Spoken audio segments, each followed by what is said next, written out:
Good evening. What a beautiful evening we have been granted. I know it's a little wet outside, it's raining.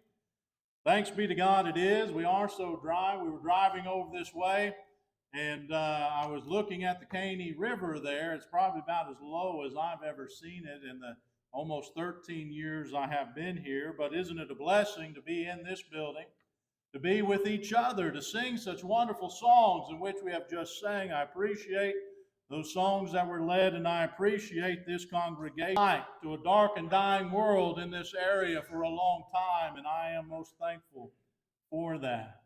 I was thinking back when we first got here to Ramona, and we had been here a little while, and we were down, me and some of the members were down visiting in Tulsa at the hospital. Someone was sick, and there popped up Russ and Vance and some others, and that was really my first meeting with anyone here, and it wasn't long out here, and my family visit with you guys, and it has been such a great fellowship with y'all. There is nothing more wonderful than knowing there are faithful brothers and sisters out there who are like-minded in righteousness and love God and His truth. You are to be commended for such, and keep fighting that good fight of faith.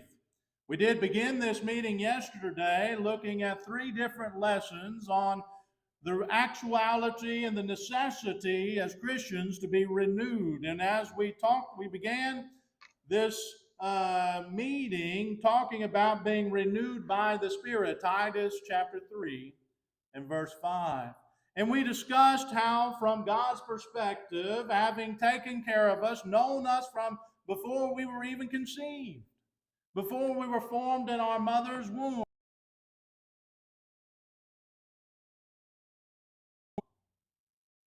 And then what happens when we fall short of the glory of God, when we choose sin instead of holiness and righteousness, and from His perspective, how corrupt, dark, and filthy we become. We talked about how grateful we ought to be able to be renewed by the Spirit, to Christ and the sacrifice He made for each and every one of us. And then we talked about the reality of life and how we need to be renewed day by day, because yes, we're going to have those mountaintop spiritual experiences like the disciples did there on the Mount Transfiguration. But the majority of our life, as we're out in the world as Christians, striving to be faithful and true, we are going to be in a sinful world, this old sinful world. Effort, isn't it?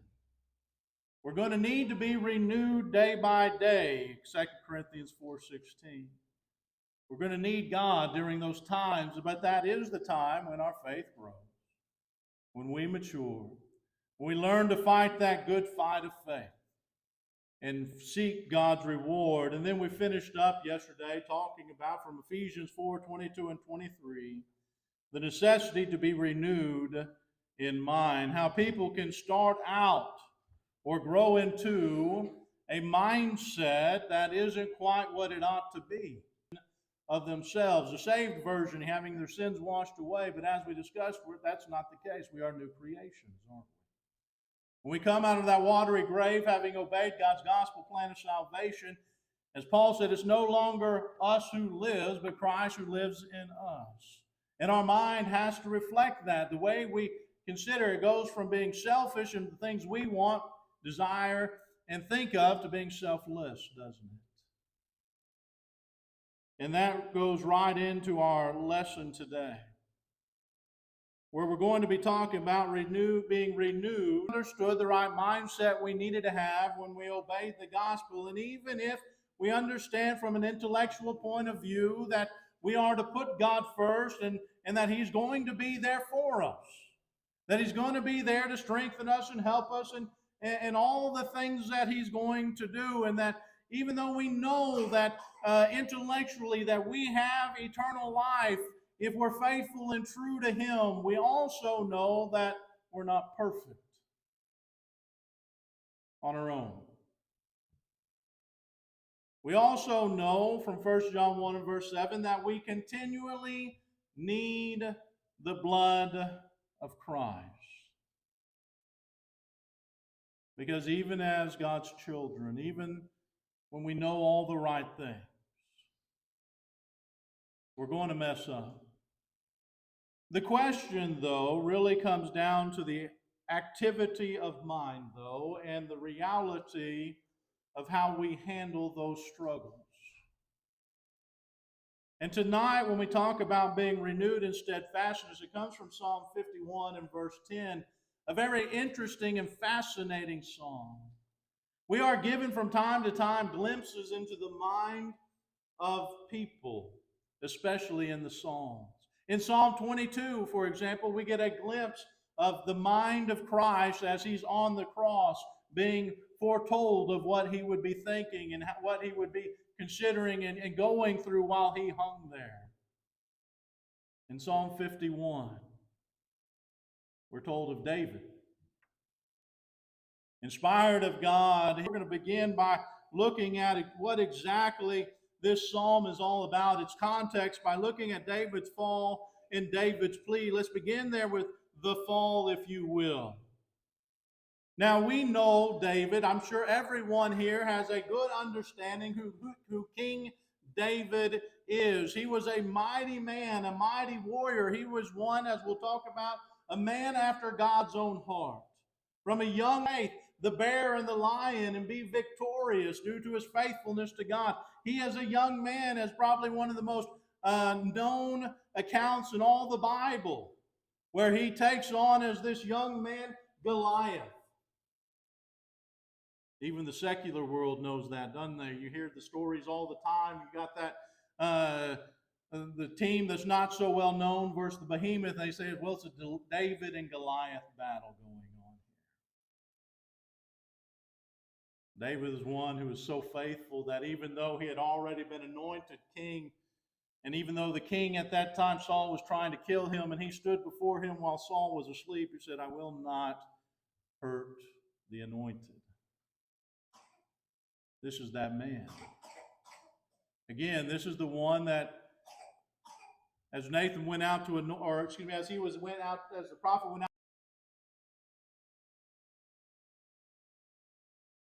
In Acts 13, it's repeated, David was a man after God's own heart. There is no other man said like that. He was faithful, he was righteous. And yet, the Bible in its uniqueness, unlike just about any other writing, it does not shy away from man, even as great a man spiritually as David, when they failed and when they fell short. And David fell hard, didn't he? David, at springtime, was supposed to be out in battle. After all, he was a mighty man. It was him that was saying he had killed his 10,000, while Saul had only his 1,000, and infuriated Saul in the process. And one of the reasons he wanted him dead. David was a man of war. David, in the name of God and with God's blessing in what he was doing, and in the battles he foretook. But in this particular case, in 2 Samuel chapter 11, David fell, this man after God's own heart. When he should have been out in battle with his men, he's out on the rooftop in the evening, and he looks down and he sees this woman, this beautiful woman, bathing. But instead of, like Joseph, who turned and ran from a situation like that, he lingered and stared, and then sent his servants to go get her. And he committed adultery with her. He fornicated that night with Bathsheba. And then he gets word that Bathsheba is pregnant. And here you have the king who has done something that is against God's will, and this will expose him for that sin. The law of Moses doesn't look too kindly on those situations either. What's a man to do? What's a king to do? Well, he brings Uriah home. He tries to get Uriah, the husband of Bathsheba, to sleep with his wife, but Uriah has more respect for the men out. He's been the men who are in battle that he's been brought. He says, "How are men?" By the way, where David was supposed to be, so he wouldn't sleep with his wife.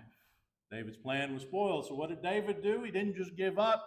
No, he sent word to have Uriah murdered. A man after God's own heart. He fell, and he fell spectacularly.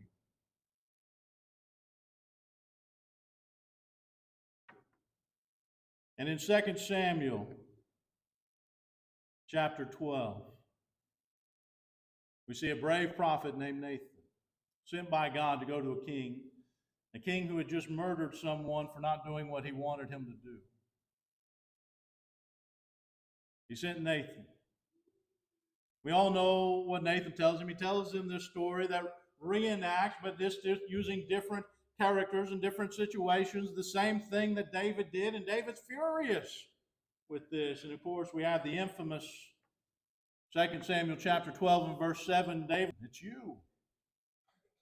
You're the one, the man after God's own heart. You're the one anointed by God to lead his people. You're the one who's supposed to be teaching them righteousness and truth and leading them by example and have been doing that for a long time. It's you, David, who set your mind on the things of this earth instead of the things in heaven.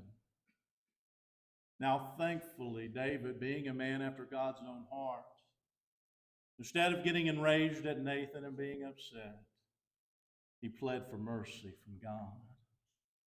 He sought forgiveness and was given it. But in Psalm 51, how David, who is now reflecting upon what he went through in his time of sin and reflecting upon all the situation that he is in and his plea and his desire and his want for forgiveness from God. His want to be righteous with God. It's within this psalm that we have our text for tonight.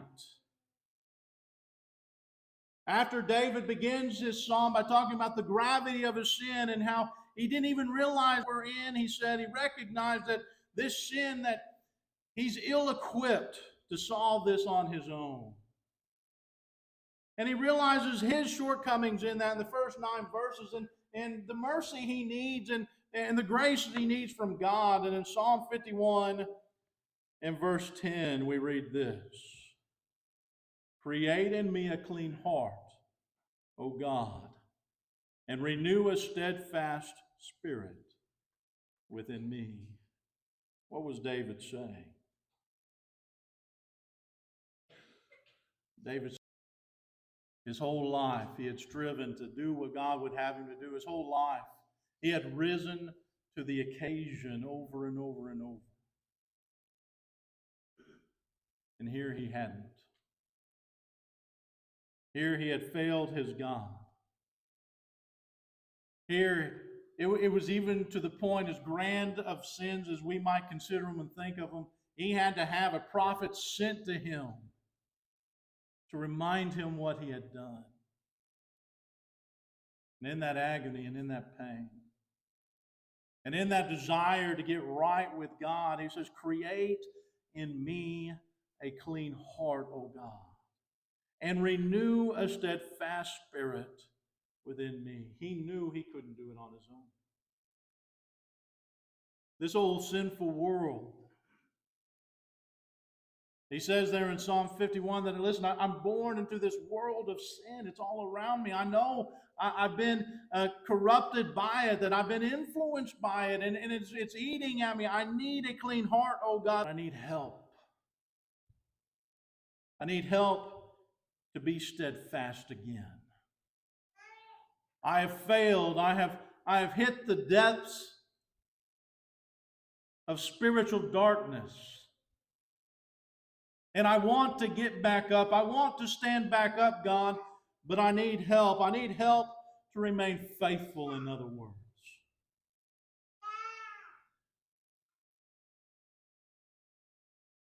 He needed help with being steadfast in his helpfulness or in his faithfulness. We're going to fail and we're going to sin spectacularly. I wish I could stand up here and say that, it just doesn't happen. That those who are in the body of Christ, who have received the blood of Christ, who have had their sins washed away, have been renewed by the Spirit, have been sealed with the guarantee and inheritance of heaven, and knowing all these things and all the greatness that God has done and all the love He has shown us, I wish I could sit here and say, listen, we're going to be just fine, always perfect, never struggling. but I know it's not true. In all the years that I've preached and all the years I've been alive, I know this, we all struggle with certain things.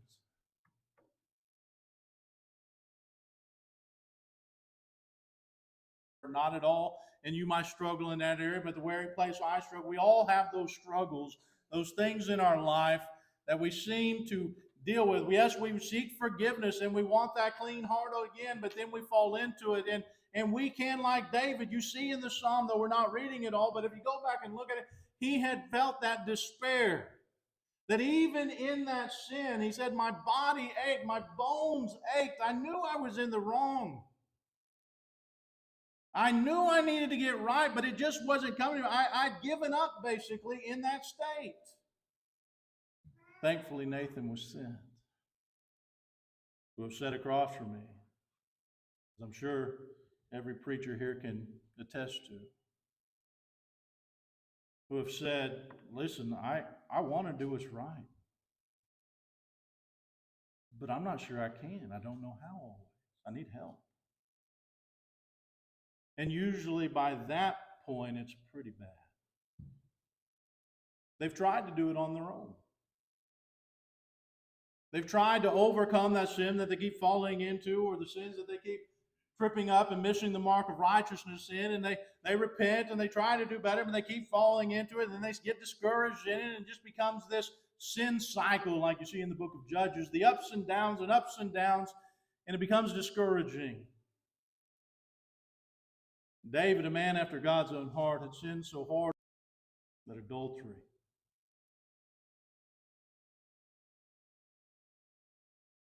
the sexual perversion was wrong. They needed corrected. And though I can confidently say I doubt anyone here has murdered anyone, we all have those things. That when we go to God, we ask, as David did, not only for a clean heart, but we ask for endurance and faith. Time. So what we're going to look at tonight, what I really want us to think is, how do we do that? How do we, with God's help, be renewed in the steadfastness to faithfulness? When we have that sin and we got that thing in our life that keeps tripping us up, again, I'm not talking about those occasional things. I'm talking about the thing that keeps tripping us up. We all have that one. How do we overcome? And when that one we overcome, another one pops up, because Satan's good at what he does. He's not the father of lies and the master of this earth and sin for no reason. He's good at tempting, and he's good at getting us to trip up. I've often used the illustration with Satan that, it's like playing king of the hill, and when you obey the gospel, you are the king of the hill, and you're up, kick him, and you can push him back down, and eventually in that one spot that he keeps trying to trip you up and he keeps trying to tempt you, you get him down enough that that part of the hill gets slick and he can't come up it anymore, and you've won. You are victorious. What does he do? He then comes around the backside, doesn't he? And he tries to get you there. Because he's not satisfied with your righteousness. He's satisfied with unrighteousness. Living a faithful life is hard. God's commandments aren't. I'm not saying they are. Rejoicing in all the things that comes with being righteous and true, it is simple, and the yoke is easy in that sense. There's no question about it that doing the right thing and living the right life is far easier emotionally and spiritually and everything else than living the unrighteous life. The problem is that Satan, again, is good at what he does. And when we go outside those doors and we're in the valley instead of the mountaintop, and we're dealing with coworkers who don't like us, or we're dealing with family members who don't like us, or friends, or whatever the case may be, and we're dealing with righteousness, faithfulness, living for God, it takes endurance, and we need help with that. How do we get help? We understand it's going to be a journey. The Hebrew writer would say in Hebrews chapter 12 and verse 1, after just talking amazing, faithful things, he says there in the next chapter, starting in verse 1, therefore, we also, since we are surrounded by so great a cloud of witnesses, let us lay aside every weight and the sin which so easily ensnares us, and let us run with endurance the race that is set before us. I want you to notice a few things here. Notice he says the sin. That one sits up here and tells you, listen, it's easy to live through this old sinful world. You know what their problem is. You know what their sin struggle is. It's pride, arrogance, and ignorance. Because it is easy to get tripped up. It is easy to stumble over those stumbling blocks. It takes a great deal of endurance to run the race. Endurance to face Satan's attacks over and over and over. In James 1, verse 12, we read this: Blessed is the man who endures temptation, for when he has been approved, he will receive the crown of life which the Lord has promised to those who love him. James says, listen, and by the way, James, Jesus' brother who had denied Jesus at first, right, as the Son of God, he saw him grow up from a little boy. James understood that he went from a Jew who was respected by others to one who was following Jesus, leading men, and the struggles of that reality. He said, blessed, inspired of God, is the man who endures temptation. When we look at Satan tempting Jesus in the wilderness, when we look at the apostles being beaten, being left to die, when we see them weeping over the realities of the attacks that are being thrown at them over and over and over. When you read again Hebrews chapter 11, again right before chapter 12, where it talks about those who were sawed in two.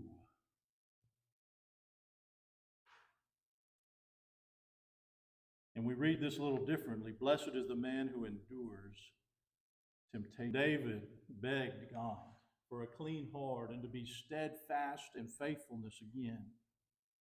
To be renewed in that steadfastness, that steadfast spirit. He's talking about to being able to endure what he just failed at. The temptations of this world. He's asking to be able for God to help him to endure. It takes endurance. Not just to run the race and not just to deal with Satan's attacks. It even takes endurance to deal with the discipline of God. Remember what God said there in Hebrews 12 and verse 7. If you endure chastening, notice if you endure chastening, God deals with you as with sons. For what son is there whom Father does not chasten? Not only do we have to deal with the reality of sin, but when we mess up, God says, listen, I'm going to have to chasten you. I'm going to have to discipline you because I love you. In the same way, a parent would not let their child just do whatever they want if they love them. And will continue to say, because it is for their own good. God says, listen, I need you to understand that not only do you need to endure that, but you need to endure what I'm giving you because it's not pleasant at the moment, but it will benefit you later. James would say this in the same sense in James 1. Listen, we go through these trials and these tribulations because we end up better off because of them. But you have to endure it still the end. Still. This life, and being faithful and true to God, it takes endurance.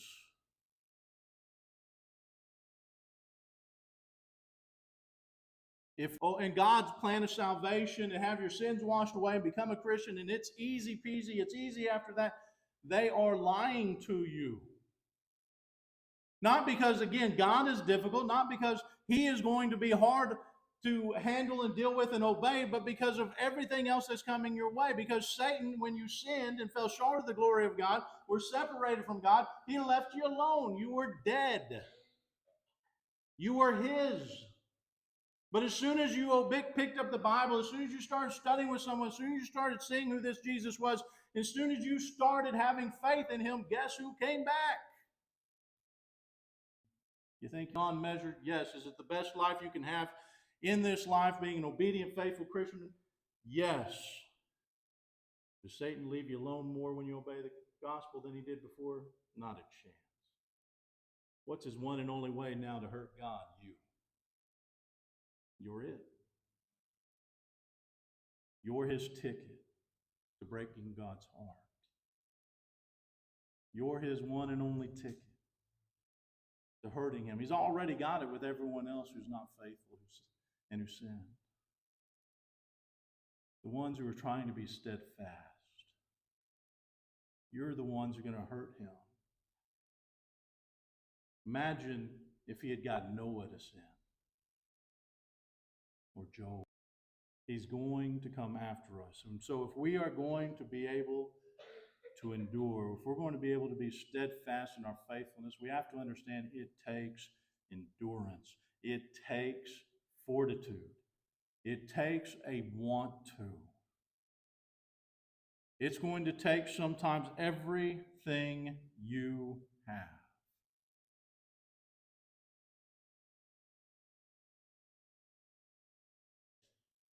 For a steadfast spirit, after seeking a clean heart, understand what you're asking for.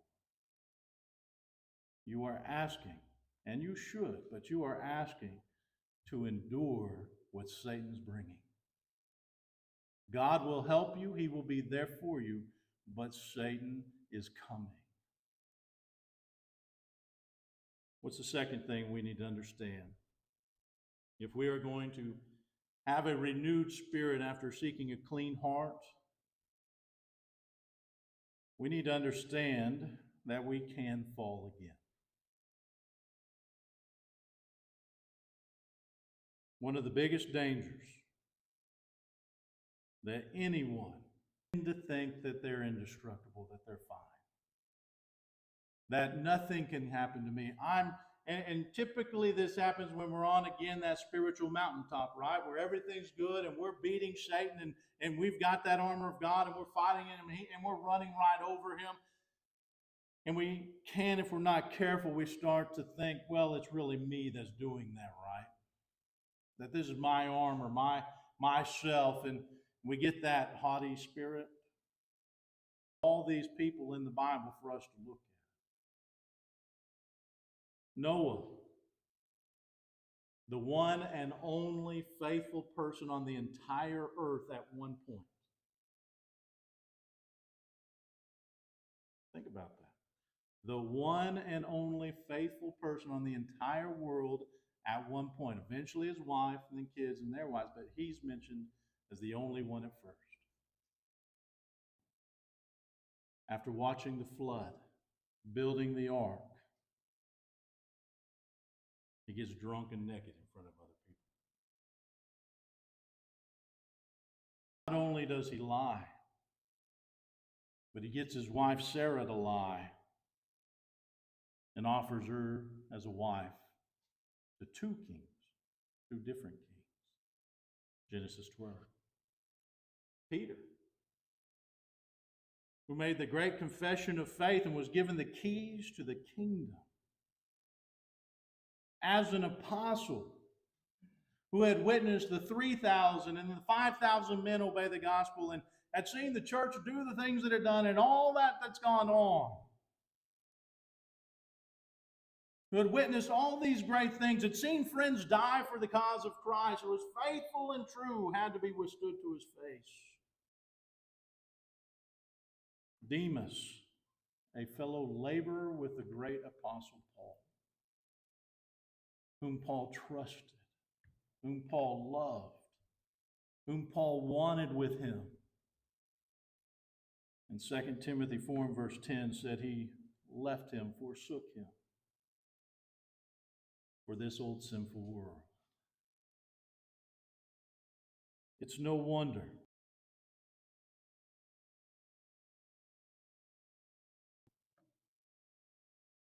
take heed lest you fall. Because if these men, these pillars, these giants of faith and faithfulness Again, Noah, Abraham, David, we could go on and on. If these men could fall, I know certainly well I can. I know certainly well that I better take heed. I better not get too arrogant or too cocky. In Deuteronomy chapter 4, God forget the things your eyes have seen, unless they depart from your heart all the days of your life, and teach them to your children and to your grandchildren. God said, listen, I need you to understand. I want you to recognize all the blessings and things I've done for you, but you have to keep it in your mind because you can forget if you stop thinking about it. And unfortunately, we see evidence of that all throughout the scriptures, don't we? The great apostle of love there in 2 John 8, look to yourselves that we do not lose those things we work for, but that we may receive a full reward. He says, watch out.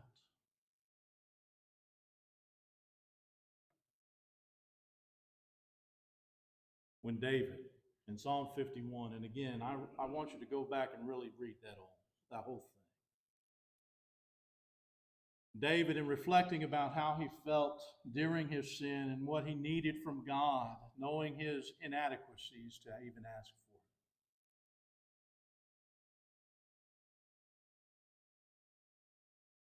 I need a clean heart. I need to start over. And I need help to stay faithful. I need to be renewed in my steadfastness. As you think about your walk with God, I'm sure there are times